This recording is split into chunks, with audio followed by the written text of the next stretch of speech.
عليكم ورحمة الله وبركاته. عليكم السلام ورحمة الله. الحمد لله والصلاة والسلام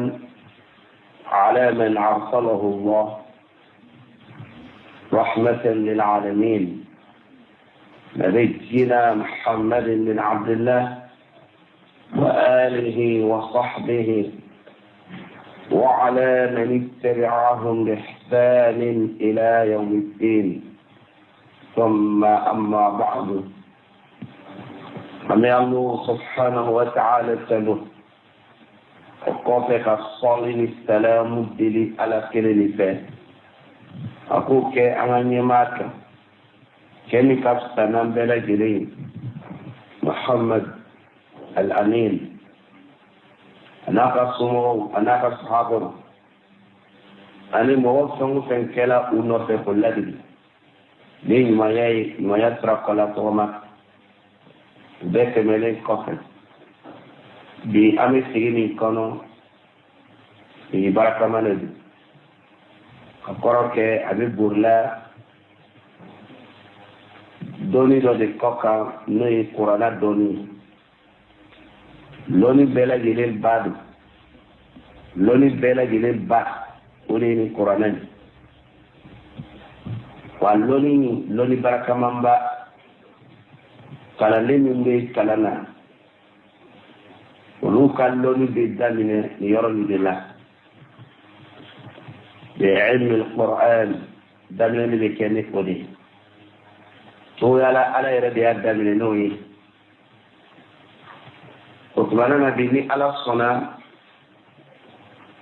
mina kufoli ke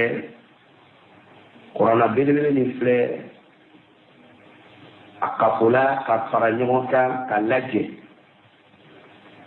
n'i y'a sɛbɛ yɔrɔ min na an mako bɛ ka ko dɔw faamu an degela ka kuma kan min ye ka kuranna jigi ani ka kuranna burusi ni ye kuranna labaara ni ye kuranna sɛbɛ ka kuranna lakapo ni ye lɔnni ye kalanden an kan bɛ ka nin dɔn kuranna jigila kuranna a burusila ka faamu ka baara kɛ n'a ye n'i y'a sɛbɛ n'i y'a lakapo. an y'a fɔ ka tɛmɛ walada tɛmɛnenw na kuranna jigila fɔli sira de fɛ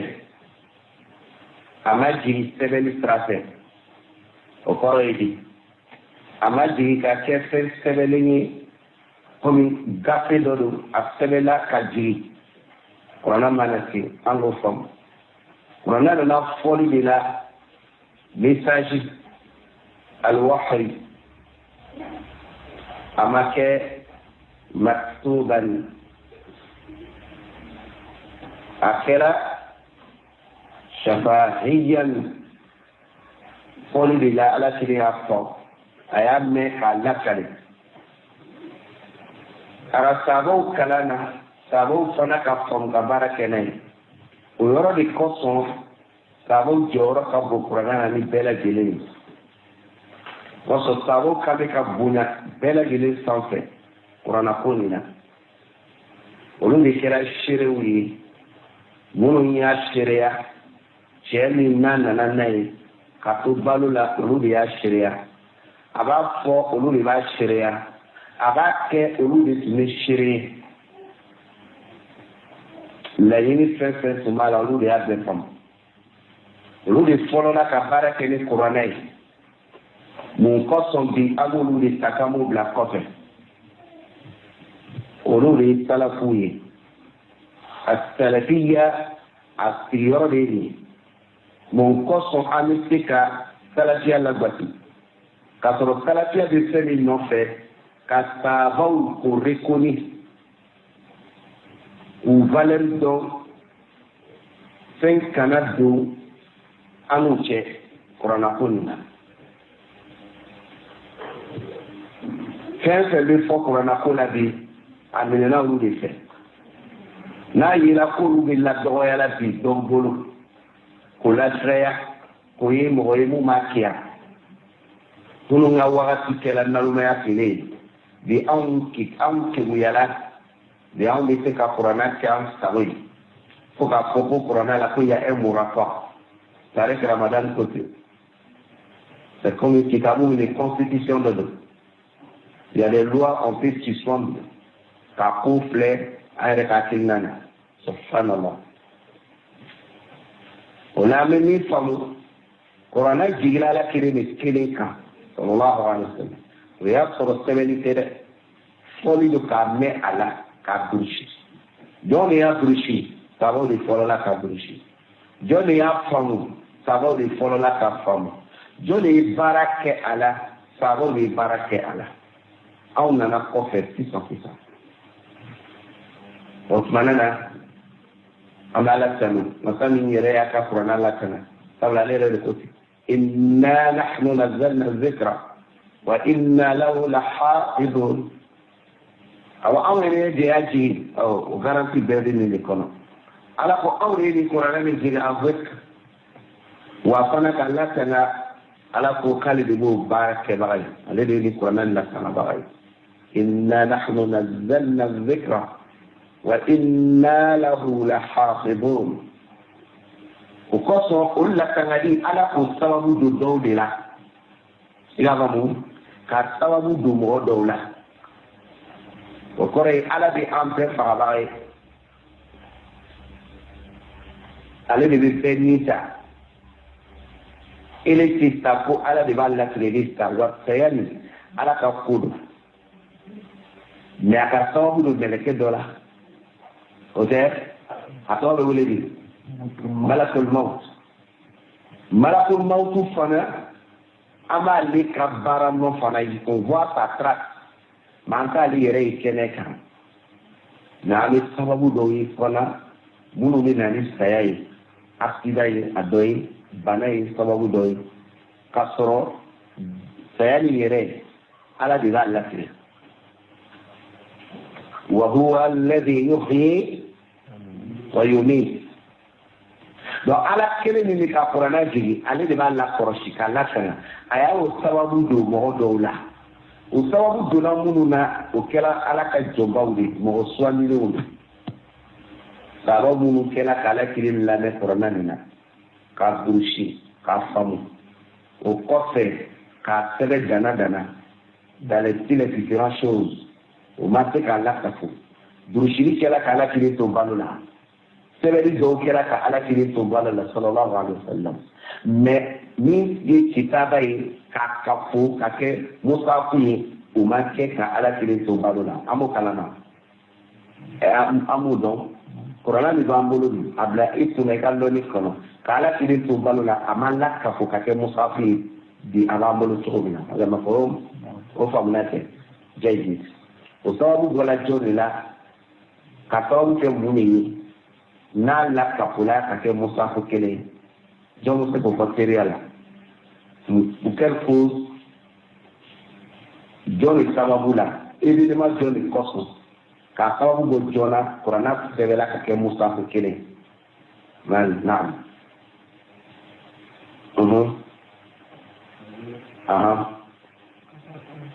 a sababu bɔra mun ko de la yamama kɛlɛ de la o de kɛra sababu ye ka na ni kuranna ka jɛ ka fara ɲɔgɔn kan ka kɛ gafe kelen ka kɛ musafu kelen mais jɔn de kɛra sababu ye ka baara nin réaliser jɔn abubakar de kɛra ka kɛ sababu ye ka réaliser naam a bɛ se ka valider mais n bɛ fɛ ka min laɲini yanni abubakar siriki dusukun bɛ tiɲɛ k'a baara nin kɛ jɔn de kɛra k'a bila a la sababu ye Umar ibn Khattab mais Umar ibn Khattab se nin kɛra abubakar siriki fɛ mun kɔsɔn ka kuranna lajɛ k'a sababu kɛ kɛlɛ min n'o ye ghazwatul yamama ye kuranna durusila caman fagala la pour ne pas que kuranna kana ta ni olu ye olu ni kuranna kana taga donc akala kangali kosɔn sɛbɛnni laɲinina ka fara ɲɔgɔn kan na Omar bin Khattab sera Abubakar Sidiki fɛ ala ka jɛmu bɛɛ lajɛlen ma est-ce que Abubakar Sidiki a diɲɛna siɲɛ kelen ma a ma sɔn a taara se ila ko a sɔnna maintenant sisan Abubakar Sidiki a ka diɲɛ kɔfɛ a ka sahabaw bɛɛ lajɛlen filɛ a ka jɔn de sugandi ko ka kuranɛ nin kɛ gafe kelen ye jɔn Zaydun bin Sabit o de b'aw nalen fɛ ale de kɛra mɔgɔ fɔlɔ ye min bɛna an ka gafe belebele de fara ɲɔgɔn kan mais ale yɛrɛ o Qurayshi de wa walima Madinaka de don Madinaka de don cɛ ye ala kile alayhi salatu wassalam depuis ala kile bɛ balo la a tun bɛ mɔgɔ cɛla mun bɛ sɛbɛnnibaga ye kuranɛ nin na ni ala kile ka yamaruya ye sɛbɛnla mun tun bɛ ala kile bolo o cɛba dɔ bɛ tunu o kosɔn Abubakar Sidiki b'o dɔn a y'o baara kalifa a la o tuma ne la o kɔfɛ sisan an tilala an ka gafe belebele filɛ sisan an ɲɛkɔrɔ a sɛbɛnni filɛ jɔn bolo Abubakar Sidiki ka kalifaya kɔnɔ n'ale ka diɲɛ sababu mun b'a la an b'olu faamu maintenant sisan o don ma kuranɛ tun bɛ sɛbɛnla o harufu joli de kɔ kan harufu 7 est-ce que harufu 7 ni kuranɛ jigila o harufu 7 la a sɛbɛn tuma na a ɲinina k'a fɔ ko a y'a bila karisalakaw de t'a la kafa walima kuma yɛrɛ ma kɛ o kan jayi kuma ma kɛ o kan jayi mais kuranɛ kelen ni serikɔli kɛla kan tuguni k'a sɛbɛn la yala o kɛla o est-ce que o kɛla mun kosɔn Ismaël mun kosɔn serikɔli kɛla tuguni ni kuranɛ kelen min kan k'a sɛbɛn sababu jumɛn de y'o kɛ jɔn de fana kɛla baarakɛbaga ye o don ma naam quelle cause comme dɔ nin fɔlɔ sɛbɛnla sababu min na o dɔ la filanan bɛna sɛbɛn sababu jumɛn na naam ka kɛ mun o kɛra fɔɲɔgɔnli min donna mɔgɔw dɔw ni ɲɔgɔn cɛ kuranɛ min na a kalancogo la kalancogo min tun kɛra ka dayɛlɛli kɛ nɔgɔya bolo ma dɔw yɛlɛmana k'o kɛ samasamani ka sɔrɔ ala kelen ko alayhi salatu wasalam k'a kana kɛ a y'a fɔ k'u ka samasamani kɛ kuranɛ na ko kafiriya de don o kɔrɔ hɛrɛ min don nɔgɔya min don a kɛrɛfɛ n'aw y'a kɛ samasamani ye a bɛ bɔ nafa kɔnɔ ka kɛ tɔɔrɔya ye donc sisan jɔn de kɛra ka o ye k'a fɔ silamɛw bɛ ɲɔgɔn samasama na kuranɛ nin kan yɔrɔ dɔw la cɛ jɔn de k'o ye k'a ye k'a fɔ situation dɔ filɛ jɔn de y'a ye naam e y'a di jɔn de k'a réel komi mɔgɔ min tagara k'a ye dugu karisa la karisa ni karisaw bɛ ɲɔgɔn samasama na kuranɛ ko la a siranna a nana ci lase ɲɛmɔgɔ ma cɛ jɔn de y'o baara kɛ Huzaifa bin al-Yaman tɛ barakallahu fikum min de mako b'a la an bɛna ɲɔgɔn sɔrɔ kuma min bɛna nɔgɔya darisu bɛ nɔgɔya faamu bɛ nɔgɔya a bɛ garder kunkolo kɔnɔ ni bɛ darisu dɔ la sigida dɔ la nin fɔli tɛ k'i ma baasi ye tayi Huzaifa bin al-Yaman a y'o mun ye nin a nana kuma lase jɔn ma Uthman bin Affan o tɛ n'o tun ye o don ale tun ye kalifa ye an ka kalifa belebele sabanan o tumana na sisan Huzaifa bin al-Yaman a y'a laɲini ka serikɔ kuranɛ sɛbɛnni kan k'a sababu kɛ mun ye sabula fɔɲɔgɔnya de donna silamɛw dɔw ni ɲɔgɔn cɛ kuranɛ kalancogow la o tumana na sisan kuranɛ min tun sɛbɛnla ka kɔrɔ n'o kɛra Abubakar Sidiki bolo o kuranɛ tun bɛ jɔn de ka mara la don min na Usmana bɛna ɲini ka sɛbɛn a tun bɛ jɔn de ka mara la n'o tagala minɛ a tigimɔgɔ fɛ a ye ci bila a ye taa nin kuranɛ min ta nin karisa nin fɛ an bɛna recopier n'an tilala an bɛna sɛbɛn ka d'a tigi ma jɔn de bɛ sunu Hafsa tunu Hafsa Umar bin Khattab denmuso n'ala kelen furumuso dɔ ye m'ala deli ala ka jɛbu bɛɛ lajɛlen ma o tumana na sisan Osman bin Affan atagala ni bara ni laɲini ni cogo la n'a ye kɔrɔma ni sɛbɛn la a ɲɛmɔgɔ kɛmɛlenw bolo a y'o minɛ k'a recopier ba bɛ ka telefɔni kɛ k'a sɛbɛn a ye jɔn bila ɲɛmɔgɔya la karisa e ka kɛ jama ɲɛ ye e ka kɛ jama kun ye k'a lakafoli kɛ fula ye kuranna ni sɛbɛnni na jɔn de don cɛ kelen fɔlɔ min Abubakar Sidiki ni cɛ min sugandi Osmana telefɔla tuguni k'ale cɛ kelen ni sugandi jaa ye maintenant sɛbɛnni filanan nin kɔnɔ sisan telefɔni filanan laban nin yala a y'a kelen de bila walima a ye mɔgɔ dɔw bila n'a ye a ye mɔgɔ joli fara a kan mɔgɔ fila a ye mɔgɔ fila de fara Zaid bin Sabit kan e ko fila naam e ko joli a ye mɔgɔ joli fara Zaidu kan a ka jɛ ka telefɔni kuranna nin kan ka sɛbɛn k'a sɛbɛn ka bɛn harifu kelen ma ka bɛn Quraysiw ka kalancogo ma ni a fɔlɔla ka jigin o de la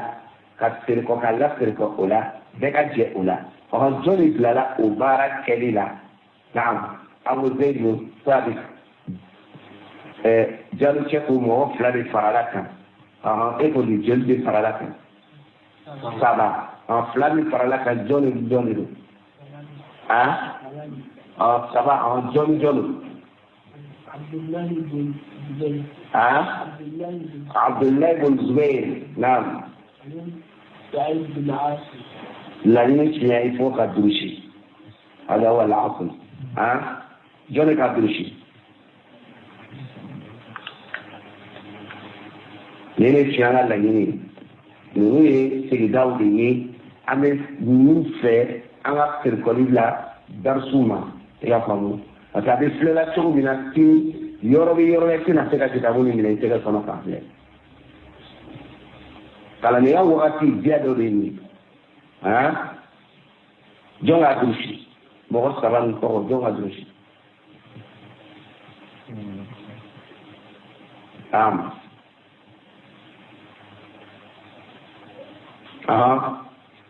Abdullahi bin Zubair Sa'id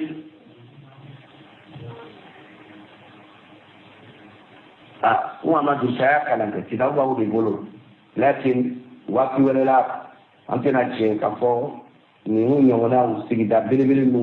fo ka ninnu durusi c'est pas compliqué mɔgɔ tɔgɔ saba don a fɔlɔ Abdullahi bin Zubair a filanan Sa'id bin Asim Sa'id bin As a sabanan n'o y'a laban ye Abdurrahman اقرأ lisez bien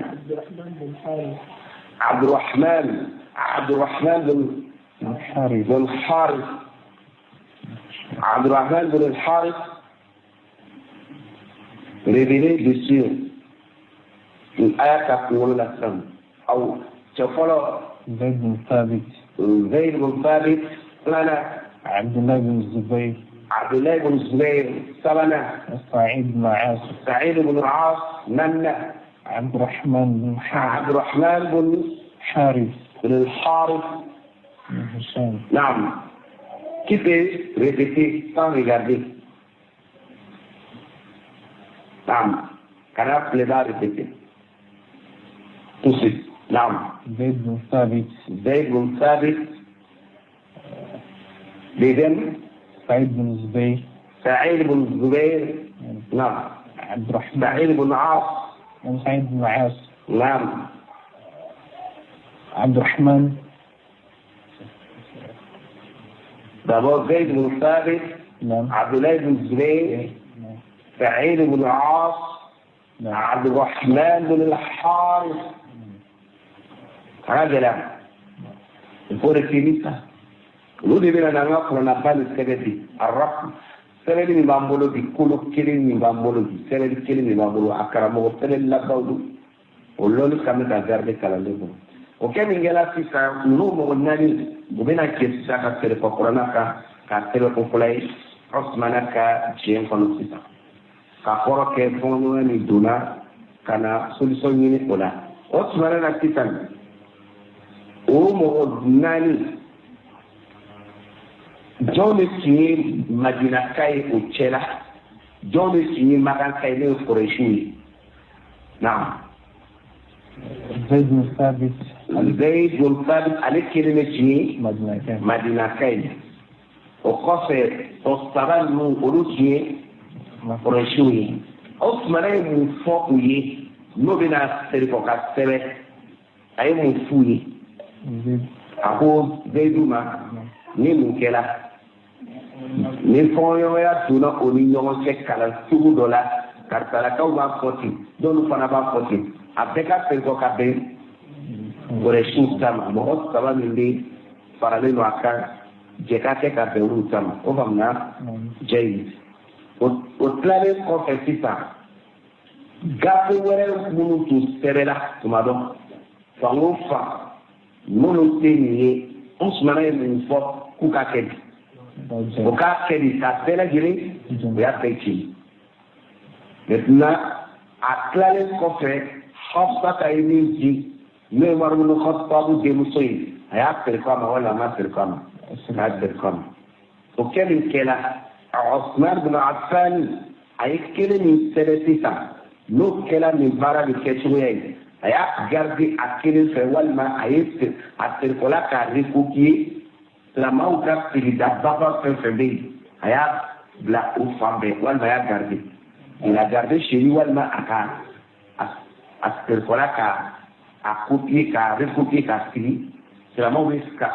sigida aya blay kala tuma o kela est-ce que ayira ko saba do ko bara contester wa ayira ko saba be bena kanfe mais ayira ko saba bena kan ni joka kuma ni joka shiriye ka ko saba bena kan usmana kelinga bara kede usmana yemo de Boulay Alisei, mais dialogue, je ne peux pas y Ousmane de Barake, en Gérard de Carino Kekan, à qui n'en dit, en Penkan, je ne peux pas. Hein? Ali Yubun, à des balles, mais comment nous sommes capables Jay, Ousmane en Jor, c'est la Euro et ma fille. Hein? Coronat Seveli, à la Faragnon-Kan appelé. Ousmane, la question d'Oginato, ou Jali, ati ko jabe kabo fo wadere fana pe ma jabe ko mu fo wala e ka bla darsu na tawla ni alaka jey ka fo est wati ni na tere ni de kelaw am de qur'ana kala de nukta bana aliyo na ko tom nukta تلقيط النقاط وتشكيل شكله est-ce que aw dalen do ala ko ni sɛbɛnni ni tun bɛ kɛla nin waati ninnu kɔnɔ ninnu fɛn min tun bɛ kɔnɔna nin kɔnɔ a tun tɛ yen a ko dɔn sɛbɛnni kolo de tun ara sɔrɔ a ye fɔle ma ko sayi ka kuranna na kuranna min b'an bolo n'a b'a kɔlɔsi dɔw b'a sɛbɛn a kɔfara ka ko arasmu al ɔkumani c'est-à-dire o kolo min sɛbɛnna arabu tun bɛ kalan kɛ ten k'a sɔrɔ nukta tɛ yen a tɛ duguma a tɛ sanfɛ fila tɛ yen kuma tɛ kalan ma. Fata kumate ketrama kumate domama kumate shedda mushima no makala sans faute ila kala na tugu binani ke no makala sans faute mais nukta kala shaklut kala wa tumatima shaklu dunana joni kala mo fole joni ka jie kono wakati jumana yala shakulu mu bɛɛ nana wagati kelen de wa walima a dɔ nana fɔlɔ dɔ ka effort la o kɔfɛ dɔwɛrɛ nana ni ala sɔnna n'an tilala karamɔgɔkɛ ka fɔta la an bɛna se o ma o kɔsɔn ko jagoya tɛ k'an ko jaabi di o bɛ to question de kɔnɔ ka lakan tuguni yala an bɛ to k'a fɔ wagati bɛɛ ko ahrufu sab'a wa qira'atu sab'a yala ni fɛn fila nin an kumana kan ka ye fɛn fila nin walima fɛn kelen nin fɛn fila nin ahrufu sab'a harfu wolonwula o bɛnna lahjatu de la i y'a faamu nakɔ accent ala kelen tun y'o deli ala y'o jaabi a ye nɔgɔya kosɔn arabu ye o tuma na est ce que mɔgɔ dɔw tun tɛ fɛ a fɔ ɲɔgɔnya ka ala kelen yɛrɛ to balo la harifu nu différence kosɔn wa o kɛra jɔnni jɔn cɛ Umar bin Khattab ani Hisham bin Hakim comme n'a sɔrɔ kɔnɔ Umar bin Khattab ma Hisham cɛ a ka fini ma k'a sama ka taa n'a ye ala kelen fɛ ka kɔrɔ kɛ a selila ka kalan cogo min kɛ ale m'o dɔn a ko Hisham jɔnni kalan nin na a ko ala kelen de y'an kalan na ko fu canto yɛrɛ ala kelen y'an kalan min kɛ Hisham sama ka taa n'a ala kelen fɛ n'ala kelen ko a ma ko Umar e k'a ka fini bila fɔlɔ a to yen Hisham e ye kalan cogo min kɛ k'i to seli kɔnɔ n'i m'a fɛ sɔrɔtɔ sɔrɔkan min tunu a ko i ka fɛrɛ kɛ i ka kalan cogo kan o la Umar bin Khattab jɔlen bɛ ala kelen yɛrɛ kɛrɛfɛ Hisham selifɔla kalan cogo kan Umar bin Khattab ko a tola dɔɔni ale bɛ ɲini ka bɔ seli kɔnɔ ka taa Hisham minɛ sabula a b'a yira a bɛ kuranna tiɲɛ k'a sɔrɔ harifu wolonwula baara de tun bɛ yen Hisham tun b'a kalan n'o ka accent ye Umar fana b'a dɔn ni olu fana ka accent mais Hisham tilala ka kalan ala kiri bɛ Umar ɲɛkɔrɔ k'a nin cogo de la kuranna nin jigila awɔ Umar ne yɛrɛ ka fɛrɛ i ka kalan cogo kɛ Umar ye seereya ka ko ala kiri olu kalanni na Umar t'o kalan Umar fɛrɛtɔla kalan cogo kan ala kiri mo a nin cogo de la jigila fana Umar o hinɛ tola yen sababu yɛrɛ dama ni ɲɔgɔn cɛ o faamuna mais a ma se ka kɛ fɛn ye min n'an tɛmɛna kan ten silamɛw ma tɛmɛ a kan Osmana feere la a nana sɛbɛn min kɛ sisan nin bɛɛ la kulu yanni sɔnni tɛ yen sakulu tɛ yen o faamuna maintenant sisan iraku saba min bɛ yen o différence selen bɛ a harufu saba la alhamdulilah o tɛ maintenant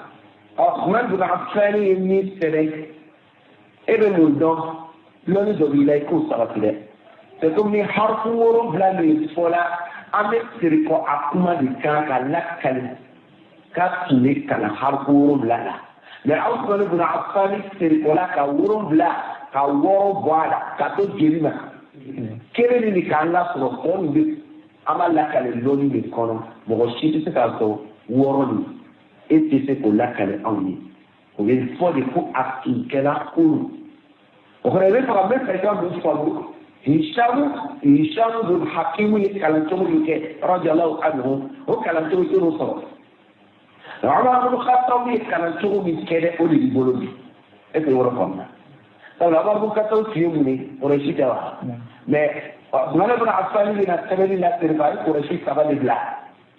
ko k'a serifa Qurayshi ta la donc kalan cogo kɔrɔ de o bɛ lakale de mais Usman bin Affan ye ale datugu sabula ale tun bɛ fɛ ka yɛlɛma ka kɛ fitina ye ale ji kɛ o tasuma donc kuranna de b'i bolo min kɛ kalan cogo wolonwula i b'a fɔ de a tun bɛ kalan a la mais min b'i bolo bi o ye kalan cogo kelen min de k'an lasɔrɔ o kosɔn kuranna bɛɛ bɛ daminɛ ni Usmana de tɔgɔ ye sisan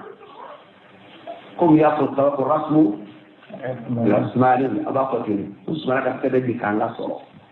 an k'o yɔrɔ faamuna o Usmana na sisan kalan cogo wolonwula nin o ye imamu cɛsirilibaga dɔw ka kalan cɛsirili sira de ye o kalan cogo wolonwula a bɛ taga fo ka taga se fɔcogo dɔ la kalan cogo 10 mais 10 min wolonwula kɔfɛ saba bɔla wolonwula de kɔnɔ o la kalan cogo dun fana na n'an bɛ se k'a fɔ kalan cogo wolonwula o de ye fɛn ye min ba sigila maintenant o ba sigi nin kɔnɔ a bɛ fɔ qira'atu wa riwayat al-qira'atu wa riwayat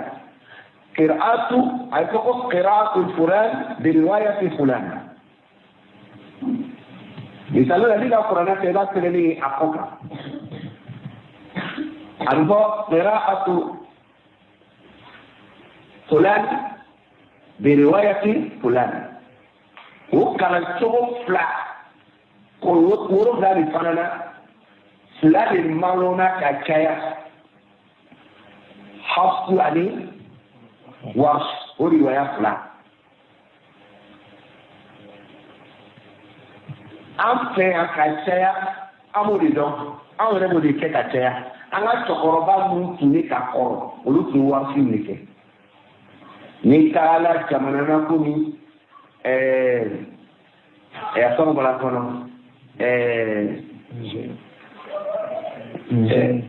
Sudan i y'a faamu Sudan ɲɔgɔnna ninnu na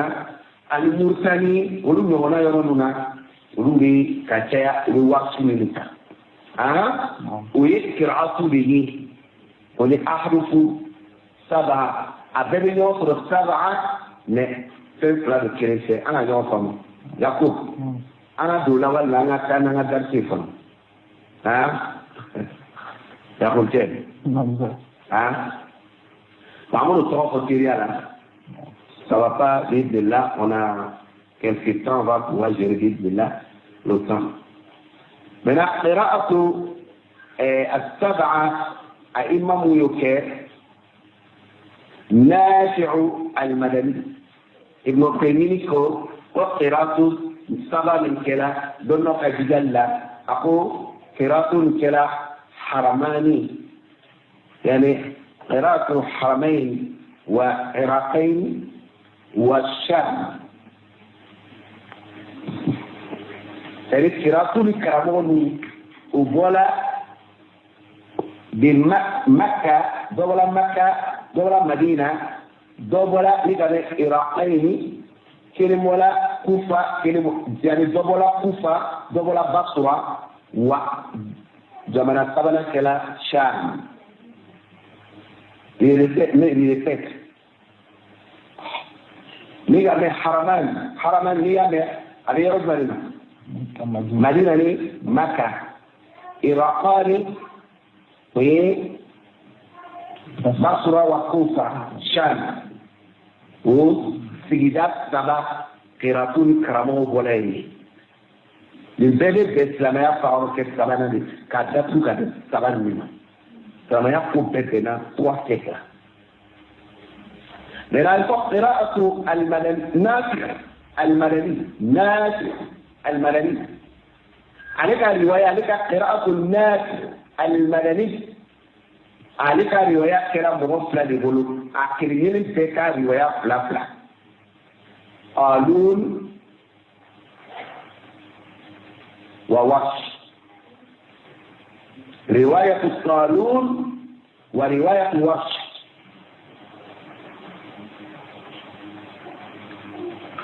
إذا فهموا لأن رواية قالون وورش وهي رواية من قلوب لك روايات كالان تغني منه النافع المدني صباح ابن كثير المكي عليك روايات كلا رواية باغد وقنبل رواية ابن كثير المكي عليك قراءته رواية ابن جنفة البازي وقنبل فتجزيل رجم يعني قراءة أبو عمرو بن علاء عليك روايات ابن الضري الصوتي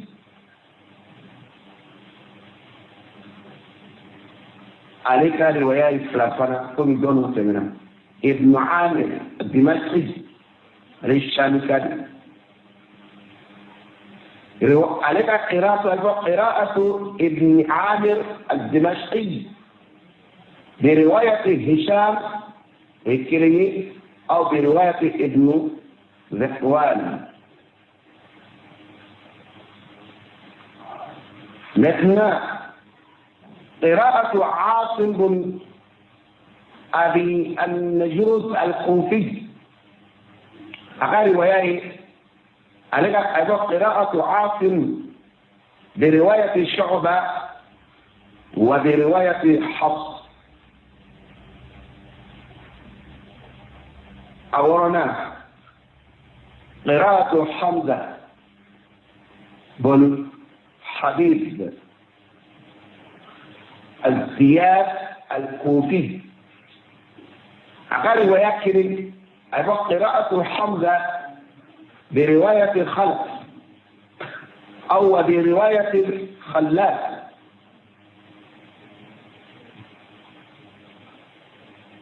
أو لنا الكسائي الكوفي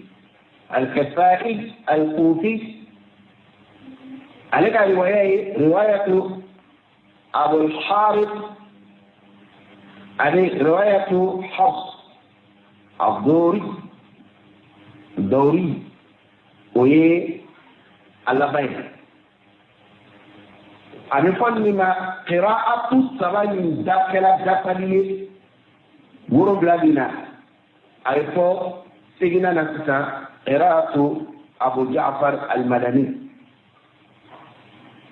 عليك رواية قراءة لك برواية ابن وردان ابن الجماز القنونات يعقوب البصري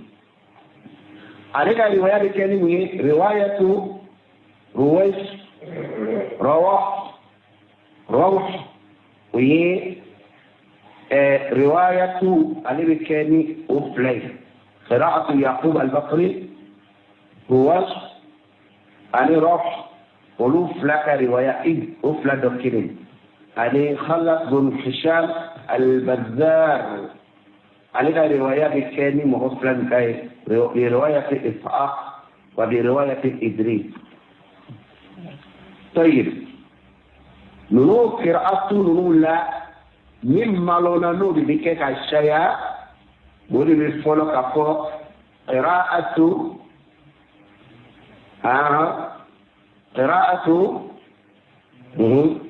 نافع المدني برواية قالون ووحش أفلانا الجمعية قراءة جيد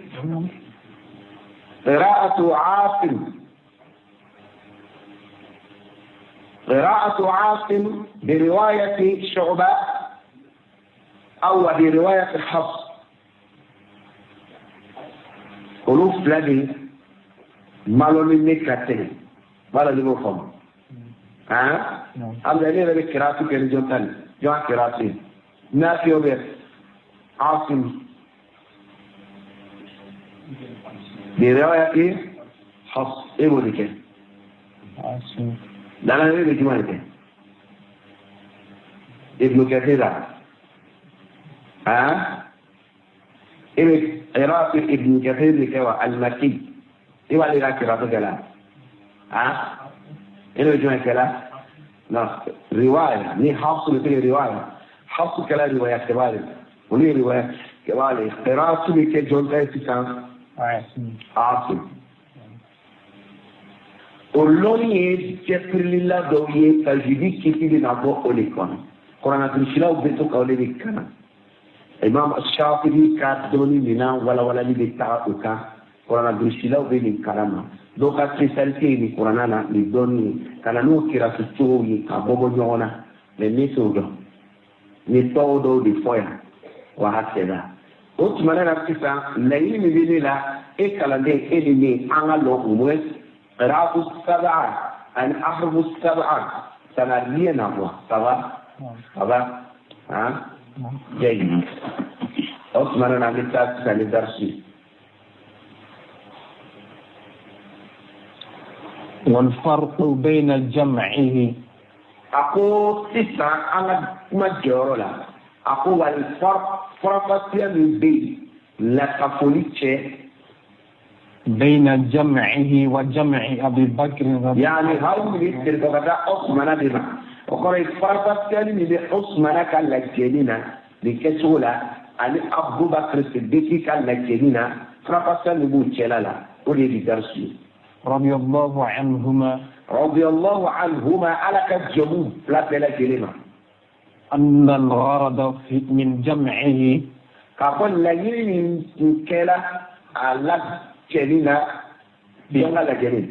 في عهد أبي بكر ونك لجرين أبو بكر الصديق كليلا كوني كلا أولا تقييد القرآن ولك القرآن كره كله أبتل كله مجموعا كتفلا كقولي في مصحف كلام كله حتى فو alla jeli kala ka qur'ana kere ka farajon ka musafu kele gono hatta fo لا يضيع منه شيئا fo kana tunu ka bo qur'ana na alil la ni kala uduna ko le faso fo kana tunu دون أن يحمل الناس namma ke ka muta على الإجماع namma alika tebeli makke ka muta ko da ka farajon ka nalika la ni kala de qur'ana le doka na tunu alika la ni kala andio namma ke ka muta ko la kafu نعم على مصحف واحد napoka yo para d'Afrique kan le kala yin tuso dona o problem tuni dona qur'ana plus ba o de fatula donc qur'ana isere fen kire shikana tunu ka bo qur'ana na dona ale ko bara de ke nama ke ka mo ta kubla o ka kafu ka je musafu kile kan amake o ale dona ko kos وذلك o meslen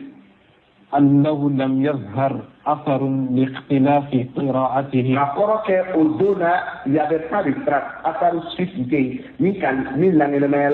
nous be fonyo wali que modo kakula kana bolula zoma de sodona ça n'avait pas c'est comme raison pour dire nous les tatokada fokai na mena corona c'est quoi ka sebe ka ke comme Ousmane ka ke tolina il y avait pas makoya tuti anno tuti il y avait pas trace يدعو إلى حملهم من بعد تترفي كنتي نسمو تقبلا على الإجماع على مصحف نقول واحد نسمو أبكر تلكي بلاكا يقو بسلامو أمنا جيكا قرانا سبكا كي كالا تقو كلمة بكا جيولا يدي باسا وما قويا تلكي أما الغرض من جمعه من كلا أبكر تلكي كا jamu la ka boli kɛ o kɛra ale ka laɲini kɛla mun ye o la وأما الغرض من جمعه في عهد عثمان رضي الله عنه dɔnni banna kɛ dɔnni banna o tɛ Abakar Sidiki ka laɲini tuma kɛ k'a fɔ ko bɛɛ ka jɛ musafu kelen na dɛ kuranna yɛrɛ dɔ de kana tunu fɛn dɔ kana bɔ a la ale danna o yɔrɔ la vous avez pas besoin tun tɛ yen k'a bɛ Usmana ka sɛbɛn cogo min kɛ a nɔ tun tɛ yen naam maintenant Usmana ka lajɛli sisan laɲini min tun bɛ ale la fana فهو تقييد القرآن نعم فهو تقييد القرآن كله ولك قرآن فرجوكا كاكركرة جمعا في مصحف واحد فرجوكا زفكيل كنا يحمل الناس على الإجماع فرجوكا وكاكي عليه أكان كيلين كان بنا من سبه لظهور أثر مخيف كأقولك للظهور كأقولك الكلمة يجيلا فينا فين كلا سرنا سيني كأقولك سرنا سين كلا نجمع القصة ونوجيلا باختلاف القراءات من كلا قرآن كلا نشوف فولوالي كلا كلا حذيفة بن اليماني يقومون كلا مصر الفين ولنا أسمع كبارا سببه وقد ظهرت نتائج هذا الجمع ولكلا كلا كرمالك رجلسلا من نمن الجديد حيث حصلت به يرولا حصلت به المصلحة العظمى يرولا عين بارلك أكلا مصلحة أكلا نفعي كلا نفع باي أغبارا كلا بني حيث يرولا آيات لجري Osmana lajɛli min kɛ o nana kɛ fɛn ye min wolola vraiment nafala a bɛ fɔ o ma al-kubra maslahatul kubra للمسلمين o kɛra silamɛw ye o don na من إجماع الأمة ka bɔ silamɛw c'est-à-dire ka bɔ silamɛw ka jɛ la c'est-à-dire silamɛw yɛrɛ ka bɔ ka bɛnkan kɔnɔ واتفاق الكلمة ani ka silamɛw ka kɛlima kɛ kelen ye dɔ kana dɔ sɔsɔ dɔ kana dɔ fɔ ɲɔgɔnya an kana kuranna ko kɛ ko ni kitabu façon wɛrɛ don la a y'o bana a y'o fila kɛ وحلول الألفة وحلول الألفة o kɔrɔ ye ka solution olu ni ulfa ye ka solution sɔrɔ mɔgɔ ka lamɔni na ɲɔgɔn ma o solution واندفعت به مفسدة كبرى wa fana a ka ɲɔni kɛ repousser tiɲɛni belebeleba min tun bɛna don manso kɔnɔ dɛ a ka sɛbɛnni kɛla k'o ɲɔni n'o tun ye al-mafsada belebeleba tiɲɛni belebeleba a y'o ɲɔni من تفرق الأمة ka bɔ silamɛw ka fara-farali na sabula o ye tiɲɛniba de silamɛw ma a y'o ɲɔni ka bɔ yen واختلاف الكلمة ani kumakan min bɛna kɛ ni ɲɔgɔn cɛ o fɔɲɔgɔnyali a y'o fila kɛ a y'o balawu ɲɔni وفشو البغضاء والأعداء wa juguya min tun bɛna cɛruli min tun bɛna kɛ albagda kɔnɔna na juguya ani kɛlɛ o juguya kɛ a y'o ɲɔni sabula dɔw tun bɛna o ta fɔcogo kɛ k'o de ka fisa ni bɛɛ ta ye o tun bɛna se tuma dɔ ka wuli kɛlɛ yɛrɛ la hata dɔ bɛ dɔ juguya dɔ bɛ dɔ faga a y'o ɲɔni n'a ka sɛbɛnni de وقد بقي على ما كان عليه wa tori kɛra a ye min kɛ nin tori kɛra maa fɛnna tori kɛra min kan حتى الآن fo bi kɛbɛ ale ta nin kan a y'a laɲini cogo min na hali bi a t'olu de kan متفقا عليه بين المسلمين silamɛ bɛɛ bɛnna o de kan hali bi o de b'an bolo dɔ tɛ na ni kuranna wɛrɛ ye tuguni nin kɔfɛ k'i bɛna ni sɛbɛnni wɛrɛ ye k'a sumana k'a labɛn o tɛ yen o banna bɛnkan bɛɛ kɛra ale de ta kan fo bi متواترا بينهم wa fana silamɛw ni ɲɔgɔn cɛ an bɛ a répéter ni ɲɔgɔn cɛ nin b'a fɔ nin b'a fɔ nin b'a fɔ dɔ tɛ dɔ wɛrɛ fɔ يتلقاه الكبير الصغير عن الكبير wa silamɛw ka denmisɛn minnu bɛ dugumamɔgɔ ye lɔnni kɔnɔ olu bɛ tali kɛ u ka karamɔgɔbaw fɛ sanfɛ nin kelen de la لم تعبث به أيدي المفسدين wa cɛnnikɛlaw bolo don yɔrɔ ma sɔrɔ ka tolon kɛ kuranna nin na o ye yanni taaba o ye ka tolon kɛ u bolo la ka don mun na tiɲɛninaw bolo don yɔrɔ ma sɔrɔ a la minnu tun bɛ se ka fɔ kuranna tɛ tiɲɛ ye fɛn labɛnnen don ala kiri yɛrɛ de nin dilan sababu yɛrɛ de papiye dɔ dilan manamanakan don kuma sɛbɛn tɛ a jɔlen tɛ a bɛ ten tiɲɛninaw bolo ka na tolon k'a la o yɔrɔ ma sɔrɔ a la.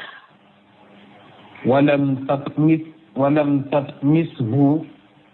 أهواء الزائرين wala fana tuguni a ma josi mɔgɔ bolo minnu kɛra jɔ ye الزائرين ayiwa mɔgɔ min sagomɔgɔ minnu min jɛngɛlen don les innovateurs olu minnu dusukun jɛngɛlen don n'u bɛ na ni kɔrɔ wɛrɛw ye u y'a laɲini olu ka ni sago o ma se ka josili kɛ ni kuranna nin na. فلله الحمد a ko sanu bɛɛ lajɛlen ni ala ye. رب السماوات a ye kuranna sisan seko bɛ na o de kɛ kuma datugu rɛ. ورب الأرض sanu bɛɛ lajɛlen ni ala ye. رب السماوات san fara wolonwula tigi ورب الأرض ani dugumakolo ورب العالمين ani ganfɛn bɛɛ lajɛlen tigi sanu b'ala kɔrɔ ye kuranna ala ka ŋala alhamdulillah mɔgɔ jugu ma don yɔrɔ sɔrɔ usmana ka baara kɔfɛ a y'a ye a ye baara min a y'a ye k'a misiri ani sababu y'a faamu a ye baara min kɛ ni dimiw ka ni sago minnu jɛngɛlen don olu ma se ka foyi josi wa fana tiɲɛnikɛlaw bolo nɔ ma se ka sɔrɔ a la a tolon kɛ kuranna la wa fitina belebele min tun bɛna ceru n'o tun bɛ kɛ ka silamɛw fara-fara k'o kumakanw fara-fara a y'o bɛɛ ɲɔni wa nafa belebele ka silamɛw fara ɲɔgɔn kan a y'a baara kɛra k'o résultat di an b'a fɔ sanu bɛɛ lajɛlen ni ala ye nin de kɛra farafasiyalen Cheikh Ibn Uthaymin min di kuranna nin sɛbɛnni la n'i y'a kafo o la bɛ ala deli ne ni aw ala ka lafaamuya wala sababa sɔrɔla yɔrɔ min na ko k'a ma hɛrɛ fili bɛ yɔrɔ min na o lɔnni sɔrɔ k'a ma an ka tuubi ka bɔ a ma ala k'o kɛ o sumana na ni ala sɔnna tafsiri yɛrɛ de bɛna daminɛ darisu wɛrɛ la donc yana mina qur'ana yɛrɛ tafsir kɛ qur'ana min yɛrɛ dabɔ mun de don a sɔrɔla kɔfɛ sisan darsu nafa ye jumɛn ye tafsir kɛra jayi ala k'an dɛmɛ question dɔ bɛ yɔrɔ dɔ la wa kalan cogo la kitabu kɔnɔ parce que darsu yɛrɛ la n bɛ se ka ɲininka dɛ n y'a fɛn dɔ kalan n'i ma wɛrɛ tɔgɔ faamu o ka i ka fasali jɛnya bi dɔɔni dɛ kitabu tɛ n bolo donc a b'a filɛ ni kolo dɔ kalanna n ma nin yɔrɔ nin faamu naam jayi a bɛ faamuna jayi darsu filanan teriya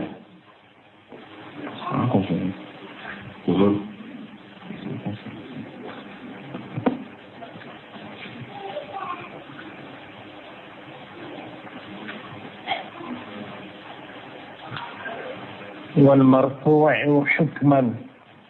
أكو والمرفوع حكما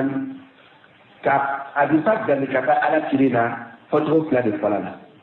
نيجا يرى على كلنا كتب صلى الله عليه وسلم تجد دليل والدليل عليك توفلا فلان أموالا لا أوكي جمعي صارت أنا دونامي نقول يسوقوا يسيطا نعم ما كان له حكم المضاف إلى النبي صلى الله عليه وسلم خبر مني أكلا بلو كسلا كذلك على كلمة عليه الصلاة والسلام كسبوا له وهو أنواع عليه السلوسي الأول السلوس فلو قول الصحابي والسابع ما كان إذا لم يمكن أن يكون من قبيل الرأي sabari kuma dɔ lakale kuma min tɛ se ka miiri ka bɔ hakilina kɔnɔ ni sabari fɛn fɔ a ma fɔ ala kelen ko kelen maa ye min fɔ nin kuma nin a tɛ se ka miiri ka bɔ hakilina na komi mun na.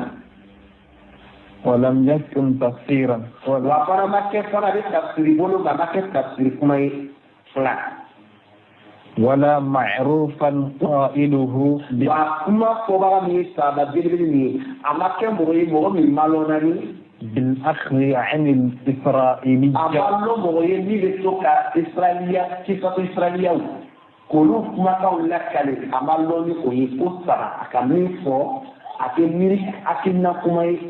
كسرة بميري كباير لا أما كذا بتفسير كلا أبالو مغيني لتوكا كيفة إسرائيلية دو تقول لك مثل دولار أن يكون خبرا أي كبارية لسالة لك عن أشراط الساعة كابو كيما كما شركوما أو أحوال القيامة ولا أحوال أو أحوال كيما لحلقوا يهو كبير يكو قبل كيما لحلقوا وكو عليما فيه il peut pas réfléchir pour inventer ça beaucoup nous on a مثال أو الجزاء والمغفرة ni saba y'o fɔ malgré ala kelen tɔgɔ fɔ k'a latigɛ dɛ k'a fɔ ko ala kelen kɔfɛ n'a y'o kɛ dɔrɔn a kɛla sɔrɔ o kɛ wa a y'a fɔ de o fɔcogo min bɛ yen o bɛ jate k'a fɔ ko hada khabarun a bɛ jate ka taa ala kelen ma hukuman jayi naam. فإن كان من قبيل الرأي ناصر لا يمين فنا بولا بوكونا ني أكلنا خطوتا دوي فهو موقوف ناصر لا كم بوكوتوني سبكير أدونا ني عليه ركع أكلنا أبي فما كوني كتير على كلمة أبي فما هو موقوف تقول سبكير كما كان رجعنا عليه رجعنا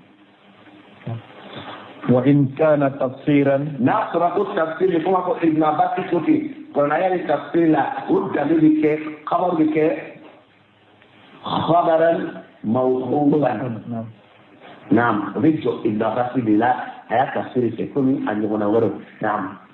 فالأصل له حكم نفسي نعم أصل من بالك تسمي تفسير السابقة يفهم وما أكلنا لنا يفهم o fɛn kɛ asulu ni kiti min b'a la o bɛ jɔ ale yɛrɛ de la n'an b'a fɔ ko sabakɛ yɛrɛ de ko ten ba'da khabarun mawqufun والتفسير موقوف والتفسير من لا يكون كلمة موقوف وبيجوا عليه رجلا أنت بقى كده كوكي بيفصل على الشكل هذا كوكي وإن كان قائله معروفا لأني كما كان كذا سابو شلنا دون موي بالأخذ عن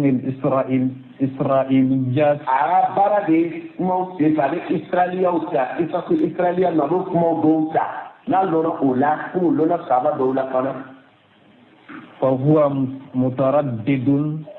بين أن يكون خبرا إسرائيليا وعليك ما كان بكثير فرانس بكال كفار سجى كان هو خبر سجى إسرائيلي أو حديثا مرفوعا ولا سجى حديث أو حديثا مرفوعا عليك مرفوعا من مرفوع عليه حكما أو حكم عليها يعني مرفوعا نعم ها لا فيسي يا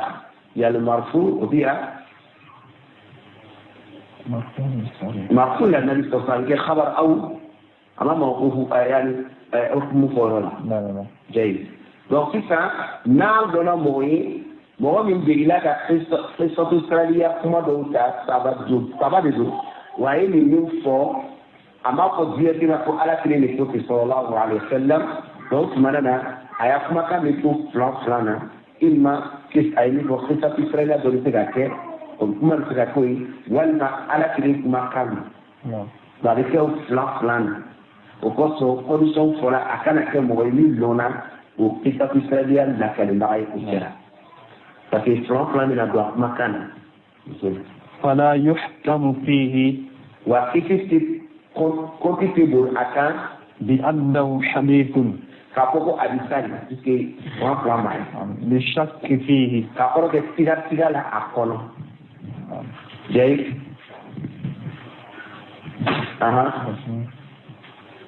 وقد ذكروا ذكروا أن العبادلة العبادلة أقولك العبادلة Abdoulaye tɔgɔ caman de don n'i ko al-abadila o kodi fana dɔɔnin bɛ yen Abdoulaye tɔgɔ naani dɔ de bɛ wele ko al-abadila ko fɔlikɛla ko o Abdoulaye mɔgɔ naani de don k'olu ka baara o bɛ n'o tɔgɔ yɛrɛ fɔ ɲɛfɛ. وهم عبد الله بن عباس يقول لك عبادلة فله عبد الله بن عباس هل بالا وعبد الله بن الزبير عبد الله بن الزبير بالا وعبد الله بن عمر وعبد الله بن عمر بالا وعبد الله بن عمرو بن عاص وعبد الله بن عمرو بن عاص روم نان بيقول لك أنه العبادلة تبسكت لا كومبان لونا كلا كلمة كل لونا ومالونا مني أخذوا عن أحبار بني إسرائيل وكابينيك إسرائيليون كرامو باو كاكوما دومي لولوفه ils se sont servis des paroles venant de où les Israéliens qui nous donnent pendant certains sujets là vous comment quand d'autres ça vous fait من كعب nous la maladie quotidienne et j'ai relaté ce qui est dans les livres ou bien comme Kab catholique Kab fait الأحبار allez où ya karamɔgɔba Abdullah donc nous savons tout cas kibaruya dɔw sanfɛ أو غيره a n'a ɲɔgɔn wɛrɛ abana donc ça veut dire que ni n'a bɛ fɔ ko sahabi ye kuma dɔ fɔ a m'a fɔ directement k'ala kelen de ko ten a m'a fɔ an y'a mɛn a la a b'a fɔ la an y'a ye a b'a kɛ la a ye kuma min fɔ a y'a bila ten ni kumakan nin kɛra ale tɔgɔ la a bɛ fɔ khabaru mawquf parce que ni min kɛra ala kelen ta a bɛ fɔ o ma khabaru marfu imma a bɛ kɛ sari walima a bɛ kɛ hukumi mais ni sahaba cɛ ka kuma bɛ fɔ ten kuma de yera ka fɔ nin tɛ bɔ hakilina na ko ni kiyaman ko dɔ ten wa kuma nin fana a ma ye tafsiri sira fɛ kuma nin fana a ma lɔn mɔgɔ kumakan na mɔgɔ min bɛ to ka tali kɛ tuma dɔ israeliya ko dɔw la komi sahaba belebele naani min kofɔla nɔnɔ olu kofɔ tuma dɔ olu b'a baara kɛ donc ni kuma tagala kɛ sisan ni condition saba nin dɔ k'a la a bɛ ko saba nin kelen t'a la donc a bɛ fɔ ko kuma min fɔla nin sisan a bɛ fɔ marfu hukman i ka faamu ayke marfu'an hukman kafia bi ala kidena mais n'a kɛra tafsiri ça va cɛ ka tafsiri a bɛ fɔ ma o yɔrɔ la bi mawquf tɛ n'a kɛra ça va cɛ ka rayi a ka kɛ n'a ye a bɛ kɛ mun ye mawquf n'a kɛra k'a fɔ mɔgɔ min dulonna ni israiliyatu ninnu dɔw tali ye ale ta bɛ kɛ juma ye filan siga kɔsɔn komi ça va kɛ naani ni ali ayiwa ala ka n'aw dɛmɛ c'est facile o ka gɛlɛn bon les garçons barakallahu fikum assalamu alaikum wa rahmatullahi wa barakatuh الحمد لله والصلاة والسلام على من أرسله الله رحمة للعالمين نبينا محمد بن عبد الله وآله وصحبه وعلى من اتبعهم بإحسان إلى يوم الدين ثم أما بعد أمي الله سبحانه وتعالى تلو وقفك الصالح السلام الدلي على كل لفات أقولك أماني ماكا كني كابستانا بلا جلين محمد الأمين أنا كسمو أنا كصحابه أنا موصل في كلا ونصف الذي لين ما يترك لا توما بيت ملك كفن بأمي سيني كانوا في بركة مالدي أقولك أبي بورلا doni dɔ de kɔ kan n'o ye kurana dɔni lɔni bɛɛ lajɛlen ba don lɔni bɛɛ lajɛlen ba o de ye ni kurana ye wa lɔni barakamanba kalanlen min bɛ kalan na olu ka lɔni bɛ daminɛ nin yɔrɔ nin de la